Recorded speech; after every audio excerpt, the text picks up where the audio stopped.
Hello, beautiful souls. I am Francesca, and this is your astrological energy forecast for the month of May 2025.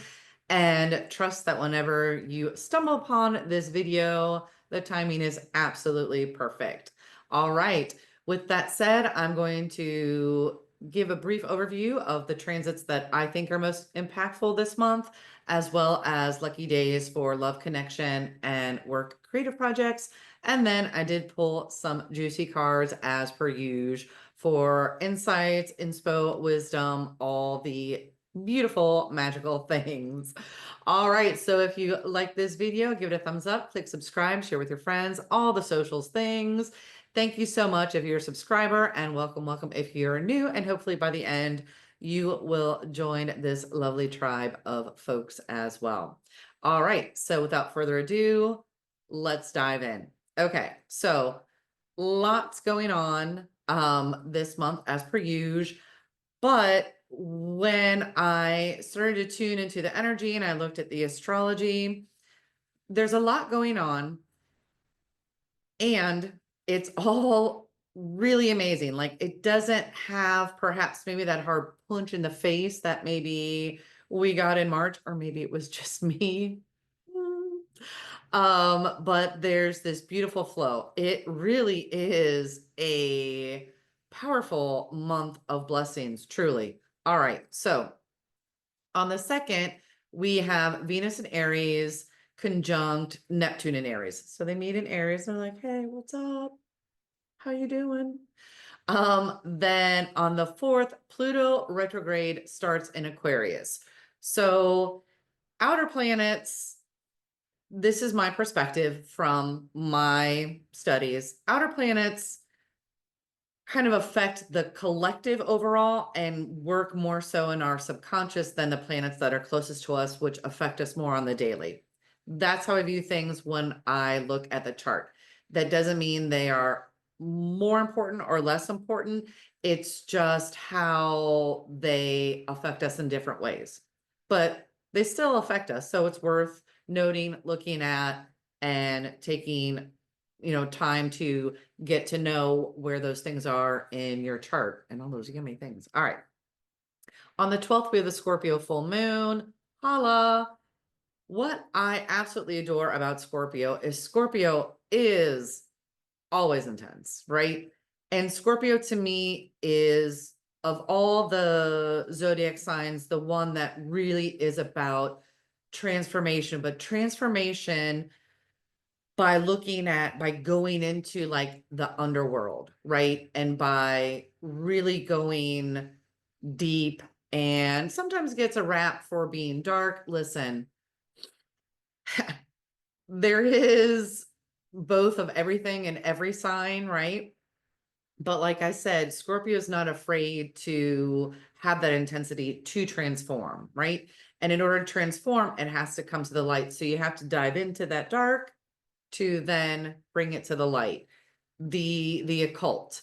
And don't freak out. The word occult gets a bad rap. Occult just means hidden. So Scorpio, this moon may bring up things that are hidden, right? So occult comes from Latin. So in Spanish, ocultar is to hide. So it's just whatever's hidden. So whatever needs to come up to be transformed is absolutely magical and perfect, because then that can shift you years ahead in your evolution and your awareness and your understanding.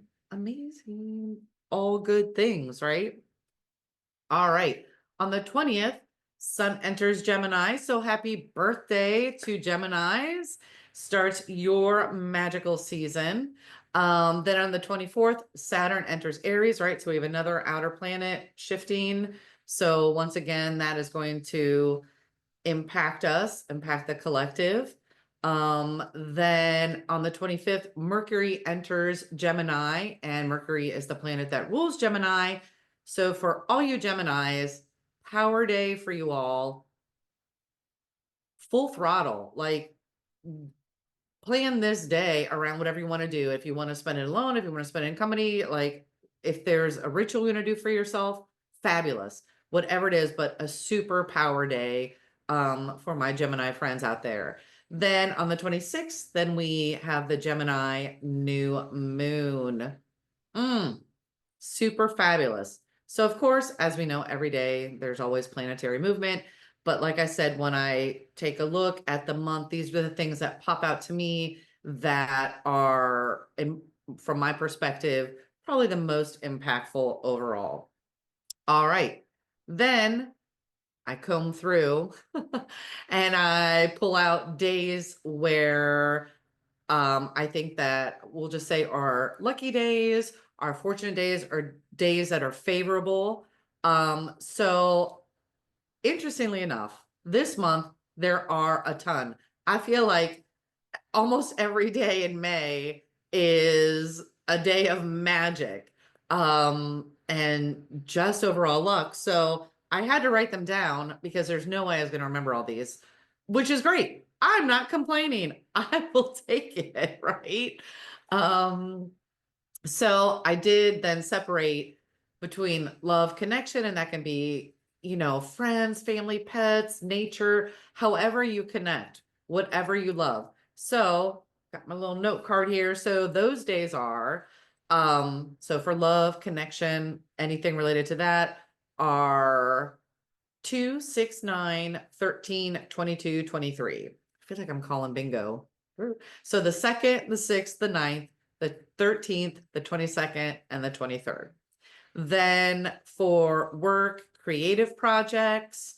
So if you're a creative, or if there's a work project, or even if there's something as a hobby that you want to get started, maybe to start earning money from, or even just move to the next phase, whatever it may be. So those favorable days are 3, 5, 8, 14, 20, 25, 26, 30. So again, the 3rd, the 5th, the 8th, 14th, 20th, 25th, 26th, 30th. So like I said, I feel like every day is a party in May. So let's celebrate May. Let's thank May for all these luscious transits and conjunctions and trines that are going on that are really moving us forward, that are really allowing us to blossom. And it just all, once again, there's no, I would say, like, coincidence. Like there's always this, even if we can't see it at the time, there's always this greater force guiding, and just simply amazing. Like, May, ooh, girl, can't wait to see how this all unfolds. So I did pull some cards as I was guided, and I used 2 different decks. So from the first deck, when I had asked, like, okay, what's the overall energy? What's May's, theme? And the card is Atalanta. And is the 8 of sword, or excuse me, wands. Oh my goodness, I can't even like think because I'm so juiced up about this energy. So although she was not a goddess, she in Greek mythology was this amazing huntress and runner, and wrestled and beat other men. And so looking at that in the 8 of wands, it's all about forward movement. It's like there is this cosmic green light, like go, go, go. So something may be coming in for you very quickly. Movement, there could be even a trip, but very supportive. And I think absolutely makes perfect sense for when we look at the astrology of May, then to have this overarching card of forward movement and momentum. Absolutely amazing. The other thing that I want to honor about her is that there is this essence of not necessarily following societal expectations. Like, she did not follow the norm, right? Um, and also this theme of personal freedom, right? Like she really chose and went full throttle building on her skills and her mastery. And I think with all the astrology that's happening this month, all the transits, that just fits once again so perfectly for May. And especially with that Scorpio moon, because the more you transform and shift, the more personal freedom you have, the more self sovereignty you have. Then you make choices from a different space. You don't make choices out of fear or that niggling negativity, right? And your life will very much shift, and you then get to create the life that you have been working towards, that you have been dreaming about. All right, whew, I don't know who needed to hear that, but somebody did. Tangent, you're welcome. All right, so then I went to another deck and 3 cards jumped out literally as I was shuffling. So the first card that popped out is the Fool. New beginnings, new projects, new starts, or even new phases, right? Perfect for May. Once again, cosmic green light, go, go, go. We have the Fool. Be open, be curious, right? Something may shift and absolutely amazing and for the better. So whatever may seem like a block may really just be a pivot to greater success, to something that you love even more. Love it. Then the next card that popped out was patience. Awesome. And what I love about this is it's all about balance and moderation. So while this energy of this month is green light, go, don't forget to take those moments, those days, maybe if it's just 20 minutes a day, whatever, however it works out for you, to stop, reflect, rest. Okay, then keep going because you don't want to burn out. I mean, this is great forward movement energy, but once again, if you're running a marathon, you need to learn how to pace yourself, right? So, mastery of that. And then the third card that came out is the World. So, we have 3 major arcana cards. So I was gobsmacked when that happened. I was like, that, like, never, I shouldn't say never say never. Rarely happens in any type of reading or card pull that I do. So as if we didn't already have the green light with all this amazing astrology, excuse me, then we get these 3 major arcana cards, which is just even more magnificent and going to magnify all this luck, etc. And then when I pulled back and I was like, "Oh, this is juicy because this really tells like a story, right?" So you have the beginning, the Fool, and then you have like the patience. And also with this, when we shift things, when we start new things, the energy shifts on the inside first. So don't get discouraged if the outer world doesn't immediately reflect the inner shift. It will happen.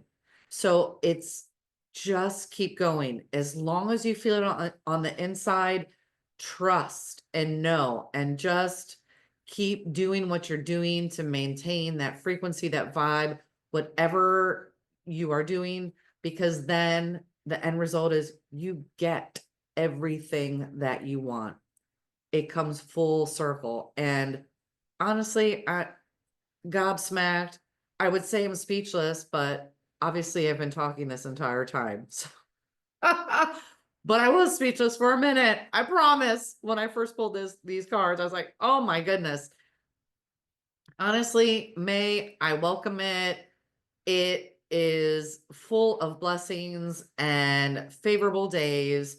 And happy birthday again to the Taurus in the beginning of the month. It's your season. Knock it out. Happy birthday starting the 20th for all the Geminis. Starts your power season. And honestly, just all amazing things. So I hope you enjoyed this. Let's see. What can you put in the comments? You know what? Put a clover. Anything else that any little emoji that you think is favorable or lucky, leave it in the comments. I'd love to see it. It would give me a chuckle. And goodness knows, I love to laugh. So amazing.